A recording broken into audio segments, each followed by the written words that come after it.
بسم اللہ الرحمن الرحیم۔ السلام علیکم۔ ابن العربی فاؤنڈیشن میں خوش آمدید۔ اپنی فصوص الحکم سیریز میں آپ کو دوبارہ سے ویلکم کرتے ہیں۔ آج کی ہماری ویڈیو فصح آدمیہ سے ہے۔ پچھلی ویڈیو میں ہم نے جس جگہ پر اپنی بات کا اختتام کیا تھا وہیں سے شروع کریں گے۔ یہ میرے پاس فصوص الحکم کتاب موجود ہے، اس کتاب سے ہم پڑھ رہے ہیں، تو شروع کرتے ہیں۔ پچھلی دفعہ ہم صفحہ نمبر 99 تک ہم نے پڑھا تھا، تو اب اس سے آگے دیکھتے ہیں کہ شیخ فصح آدمیہ میں انسان کامل کے بارے میں کیا بتا رہے ہیں، حضرت آدم علیہ السلام کے بارے میں کیا بتا رہے ہیں، حق تعالیٰ کے بارے میں کیا بتا رہے ہیں، اور عالم کے بارے میں کیا بتا رہے ہیں۔ تو یہ 3-4 چیزیں جو ہیں وہ ساتھ ساتھ چل رہی ہیں، ہر ایک کو شیخ ڈیفائن کر رہے ہیں کہ یہ ہے، یہ ہے، یہ ہے، اور یہ ہے۔ تو پچھلے پیراگراف کے آخر میں ہم نے یہ پڑھا تھا کہ حق تعالیٰ اول بھی ہے اور آخر بھی ہے، اور اس کے اول ہونے سے کیا مراد ہے ہم نے یہ دیکھا تھا، اور اس کے آخر ہونے سے کیا مراد ہے ہم نے یہ دیکھا تھا۔ شیخ نے بتایا تھا کہ وہ موجودات کی طرح، یعنی کہ ان کی انواع میں سے نہیں ہے، اس لیے یہ وہ موجودات کی طرح اول نہیں ہے کہ پہلے یہ موجود پھر یہ موجود پھر یہ، وہ اپنی کیٹیگری میں ہے، اس کا زمرہ الگ ہے۔ تو اس کا اول ہونا ایسے ہے کہ وہ اول ہے اور یہ تمام اس کے بعد ہیں، اور اسی حیثیت میں وہ آخر بھی ہے کہ اس نے ان کا احاطہ کیا ہوا ہے، یعنی کہ اول بھی وہی ہے اور آخر بھی وہی ہے۔ اگر موجودات میں اولیت دیکھی جائے گی تو جو موجود اول ہوگا وہ آخر نہیں ہو سکتا۔ جیسے نوع انسانی میں اگر آدم علیہ السلام اول موجود ہیں تو آخر موجود پھر کوئی اور ہوگا، لیکن حق کے ساتھ ایسا معاملہ نہیں ہے، کیونکہ وہ ان کی کیٹیگری سے باہر ہے، اس کی اپنی ایک علیحدہ سے کیٹیگری ہے، اور اس اپنی کیٹیگری میں وہ اول بھی ہے، وہ آخر بھی ہے۔ تو آج ہم آگے دیکھتے ہیں۔ شیخ فرماتے ہیں اگر اس کی اولیت مقید وجود کی اولیت ہوتی تو وہ مقید کا آخر نہ ہوتا۔ جیسا کہ آپ نے پہلے بھی بتایا، ابھی دوبارہ سے ریپیٹ کر رہے ہیں کہ موجودات کی کیٹیگری میں اس کی اولیت نہیں ہے، اس کی اولیت موجودات کی کیٹیگری سے پرے ہے۔ شیخ نے اس حوالے سے کتاب البا ایک چھوٹا رسالہ لکھا ہے، اور یہاں پر با اور الف کو اگر آپ 1-2 نمبرز میں دیکھیں تو 1 کو انہوں نے یا الف کو انہوں نے بالکل ایک الگ کیٹیگری میں رکھا ہے، اور با سے پھر موجودات کی ابتدا کی ہے۔ تو اس رسالے میں بھی آپ نے یہی بات ہی بتائی ہے کہ جو با کی کیٹیگری ہے وہ الف کی کیٹیگری نہیں ہے، اور جو الف کی کیٹیگری ہے وہ با کی کیٹیگری نہیں ہے۔ تو یہاں پر بھی آپ وہی بتا رہے ہیں۔ تفصیل اگر کسی نے دیکھنی ہے تو کتاب البا پڑھ لے، اس میں مزید اور بھی اس کو کافی چیزیں ملیں گی، لیکن یہ پوائنٹ لازمی ملے گا، اور یہ پوائنٹ اس کا وہاں سے کلیئر ہو جائے گا کہ شیخ کیا کہہ رہے ہیں۔ فرما رہے ہیں اگر اس کی اولیت مقید وجود کی اولیت ہوتی تو وہ مقید کا آخر نہ ہوتا۔ جیسا کہ پہلے بتایا کہ مقید میں اول اور آخر دونوں ایک نہیں ہو سکتے۔ جب مقید کی کیٹیگری میں ہم آئیں گے تو پھر جو اول ہوگا وہ آخر نہیں ہوگا۔ یہ صرف مطلق کی کیٹیگری میں ہو سکتا ہے کہ اول بھی وہی ہے اور آخر بھی وہی ہے۔ تو یہ مقید اور مطلق کا فرق بھی اس جگہ پھر دوبارہ سے واضح ہو رہا ہے۔ آگے فرماتے ہیں کیونکہ ممکن کا کوئی آخر نہیں، ممکنات غیر متناہی ہیں، لہٰذا ان کا کوئی آخر نہیں۔ یعنی کہ مقید کی کیٹیگری میں جو آخر ہے اس کا اس پر بھروسہ ہے کہ جس نے اسے ایجاد کیا۔ اگر مطلق ایجاد کرنے والا ایجاد کرتا رہے اور کبھی نہ ختم ہونے والا سلسلہ چلتا رہے تو پھر کوئی آخر نہیں ہو سکتا، لیکن اگر کسی جگہ پہ جا کر وہ ایجاد ختم کر دے تب ہم کہیں گے کہ یہ آخر ہے۔ تو شیخ نے ہمیں جو بتایا ہے اس سے یہی سمجھ میں آیا ہے کہ ممکنات غیر متناہی ہیں اور یہ سلسلہ جاری ہے، اس لیے فی الحال ہم یہ نہیں کہہ سکتے کہ آخر کون ہے۔ تو اب ہم آتے ہیں کہ حق تعالیٰ کس طرح سے آخر ہے۔ فرماتے ہیں وہ اس طرح سے آخر ہے کہ یہ سارا معاملہ ہم سے منسوب ہونے کے بعد اسی کی جانب لوٹتا ہے۔ اب یہ جس معاملے کی بات ہو رہی ہے وہ معاملہ وجود کا معاملہ ہے کہ اس نے وجود مخلوقات کو دیا، تو یہ سارا معاملہ وجود کا معاملہ پوری مخلوقات سے شروع ہوتا ایٹ دی اینڈ جب لوٹے گا تو اسی کی طرف ہی لوٹے گا کہ جس نے اس کی ابتدا کی تھی۔ تو فرمایا کہ یہ سارا معاملہ ہم سے منسوب ہونے کے بعد اسی کی جانب لوٹتا ہے۔ وہ اپنی اولیت کے عین میں آخر ہے، وہ اپنی آخریت کے عین میں اول ہے۔ تو یہ مطلق کی کیٹیگری میں اولیت اور آخریت کا مفہوم اور ہے، مقید کی کیٹیگری میں اولیت اور آخریت کا مفہوم اور ہے۔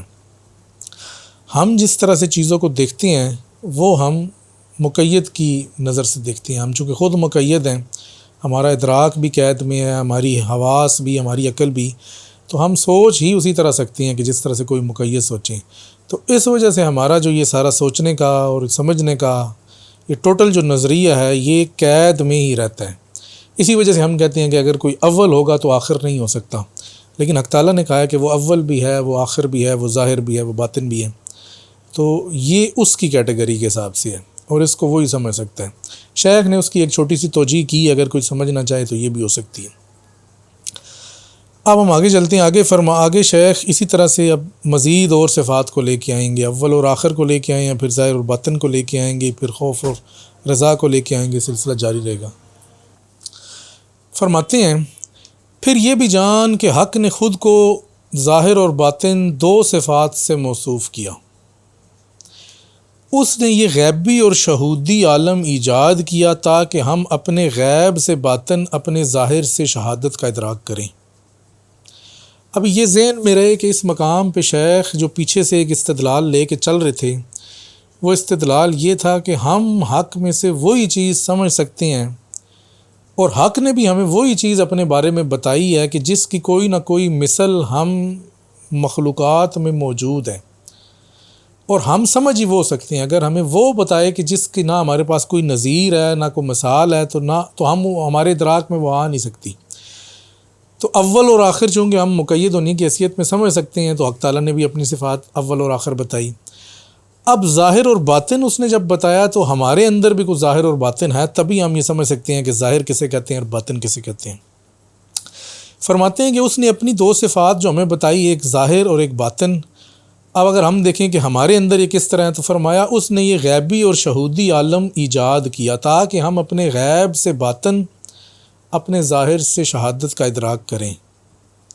اب یہ شیخ پھر مثال دے کے کہ مقید کس طرح سے ان چیزوں کو دیکھ رہا ہے، اور حق اگر اپنا وصف وہ چیزیں بتا رہا ہے کہ جو مقید کے پاس ہیں، تو وہ اسی وجہ سے بتا رہا ہے کہ یہ اس کی سمجھ میں یہی آتی ہیں، اور حق کس طرح سے ان چیزوں سے ہیں۔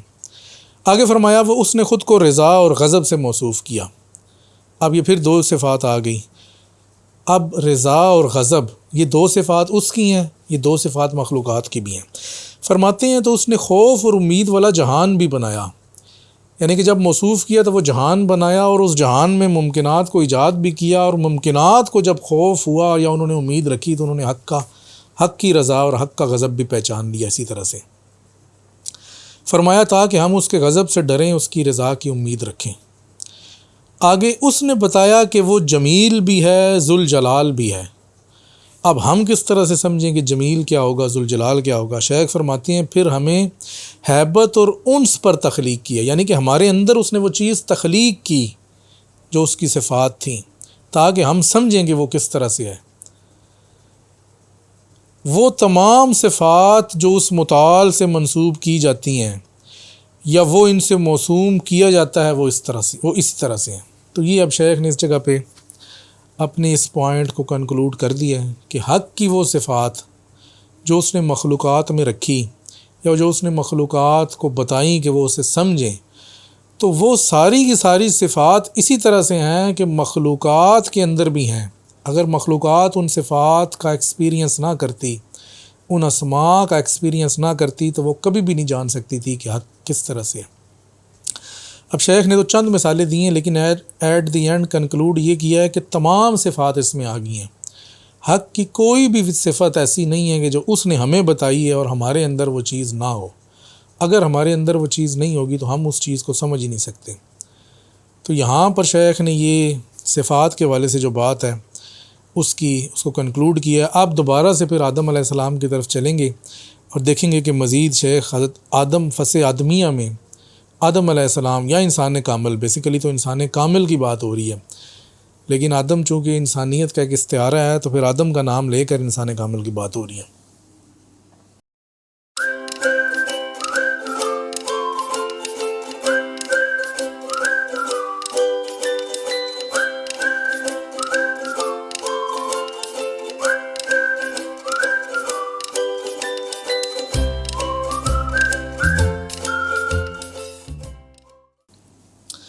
آگے فرماتے ہیں اس نے ان دو صفات کی تعبیر ان دو ہاتھوں سے کی جو اس کی طرف سے انسان کامل کی تخلیق کی جانب متوجہ ہوئے کہ یہ انسان کامل ہی کائنات کے حقائق اور مفردات کا جامع ہے۔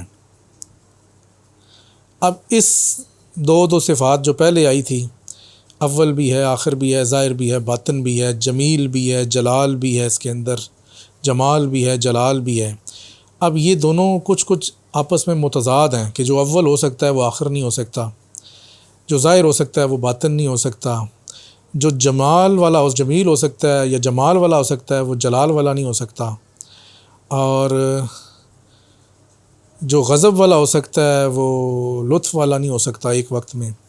اب کہہ رہے ہیں کہ یہ صفات بیسیکلی ایک دوسرے کی متضاد ہیں، لیکن اگر ہم غور کریں تو یہ صفات جو دو کیٹیگریز میں ڈیوائیڈ ہو رہی ہیں وہ ہاتھ ہیں، یعنی کہ حق تعالیٰ نے انسان کامل کو جس چیز پر جن صفات جس طرح سے تخلیق کیا تو یہ سب چیزیں اس کے اندر جمع کر دی، یعنی کہ دونوں چیزیں اس کے اندر ڈال دی۔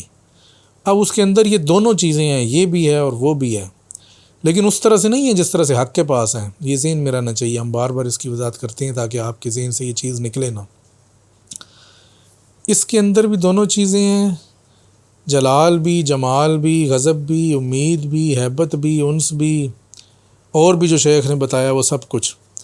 تو فرما رہی ہیں کہ اب یہ آپ ان کو حق کے دو ہاتھ سمجھیں کہ اس نے جو کہا کہ میں نے انسان کو دو ہاتھوں سے تخلیق کیا، تو یعنی اس کے اندر یہ دونوں چیزیں ڈال دی۔ دونوں سے مراد یہ ہے کہ جامعیت میں ڈال دی، باقی کائنات میں کسی کے پاس ایک چیز ہے تو کسی کے پاس دوسری چیز ہے، سب کے پاس سب کچھ نہیں ہے۔ انسان ایک واحد مخلوق ہے جس کو اس نے دونوں چیزیں دے دی، یعنی اپنا سب کچھ ہی کسی نہ کسی حیثیت میں انسان کو ودیت کر دیا، دے دیا، بتا دیا کہ اچھا یہ ہے، لے لے۔ فرمایا کہ انسان کامل ہی کائنات کے حقائق اور مفردات کا جامع ہے، پس عالم شہادت ہے تو خلیفہ غیب ہے۔ کہتے ہیں کہ اب ہم اس طرح سے دیکھیں تو عالم شہادت ہے، یعنی کہ کائنات ظاہر ہے، اور خلیفہ باطن ہے، اس کا خلیفہ اس کے اندر ایک چھپی ہوئی چیز ہے، اسی لیے بادشاہ حجاب میں ہوتا ہے۔ اب یہاں سے حق تعالیٰ کی طرف بھی بات جاتی ہے کہ حق تعالیٰ خود بھی حجاب میں ہے، باطن ہے، غیب ہے، تو اس کا خلیفہ جو ہونا چاہیے، جو دیکھا جائے جسم انسانی میں اس کی خلیفہ روح ہے، روح بھی دیکھیں غیب ہے، باطن ہے، ظاہر میں نہیں ہے، اور جسم کی نسبت جو ہے وہ اس انسان کے جسم کی نسبت عالم سے ہے، اس انسان کی روح کی نسبت حق سے ہے۔ تو حق غیب میں ہے، روح غیب میں ہے، عالم ظاہر میں ہے، جسم ظاہر میں ہے۔ فرمایا انسان کامل عالم شہادت ہے، خلیفہ غیب ہے۔ اب اس میں اس جسم کو آپ نے عالم سے تصور کرنا ہے، انسان کے، اسی وجہ سے یہ ظاہر ہے، اور اس کی روح کو حق سے اس کا تعلق جوڑنا ہے، اسی وجہ سے وہ غیب ہے۔ یہ نہیں آپ نے کہہ دینا کہ خلیفہ میں انسان جسم اور روح دونوں چیزیں آ گئی۔ اب اس کو اس طرح سے آگے مزید دیکھنا ہے، اسی لیے بادشاہ حجاب میں رہتا ہے، حق تعالیٰ بھی حجاب میں ہے، اور حق تعالیٰ نے بھی اپنے لیے ظلمانی یعنی طبی اجسام اور نورانی یعنی لطیف ارواح کا ذکر کیا، جو حدیث میں آیا کہ جی حق تعالیٰ کے 70,000 حجابات ہیں، اگر وہ حجاب اٹھا دے تو مخلوق کی نظر میں آئے ادراک کو جلا دیں یہ حجابات، یا دوسری اس کی سینس یہ ہے کہ مخلوق کو ہی جلا دیں کہ اگر وہ اس کو دیکھنا چاہے تو چونکہ حق تعالیٰ نے خود کو بھی حجابات میں رکھا ہوا ہے، اسی لیے اس نے اپنے خلیفہ کو بھی حجابات میں رکھا ہوا ہے، اور خلیفہ سے مراد روح ہے۔ آگے فرماتے ہیں عالم کثیف اور لطیف کے مابین ہے۔ اب یہ جو ظاہر عالم ہے اس میں کثیف بھی ہے، لطیف بھی ہے، اور یہ خود پر عین حجاب ہے، یعنی کہ عالم کو محجوب ہونے کے لیے کسی اور حجاب کی ضرورت نہیں ہے، اس کا لطیف، اس کا کثیف ہونا یہی حجاب ہے، یعنی کہ عالم ہی حجاب ہے، یعنی کہ ظاہر ہی حجاب ہے، یعنی کہ شہادت ہی حجاب ہے۔ تو جو چیز ظاہر میں ہوگی وہ اپنے اوپر خود ہی حجاب ہے، اس کو کسی اور حجاب کی ضرورت نہیں ہے کہ وہ حجاب ہو تو تب وہ چیز اس کا ادراک نہیں کرے گی، اس کا ہونا ہی حجاب ہے۔ تو یہ جو حجاب ہے نا، حجاب ہست بھی آپ اس کو کہہ سکتے ہیں کہ ہونے کا حجاب، ظاہر کا حجاب۔ تفصیل اگر کسی نے دیکھنی ہے تو شیخ کی کتاب دیکھے، کتاب الحجب، اس کا مقدمہ پڑھے، پھر اس کی ڈیٹیل پڑھے، اس میں تمام حجابات آ جائیں گی، اور وہاں سے اس کو تفصیل پتہ چلے گی کہ شیخ حجابات کے کنسیپٹ کو کتنا لمبا لے کر چلتے ہیں، کتنی گہرائی میں بتاتے ہیں، کتنی ڈیٹیل بتاتے ہیں۔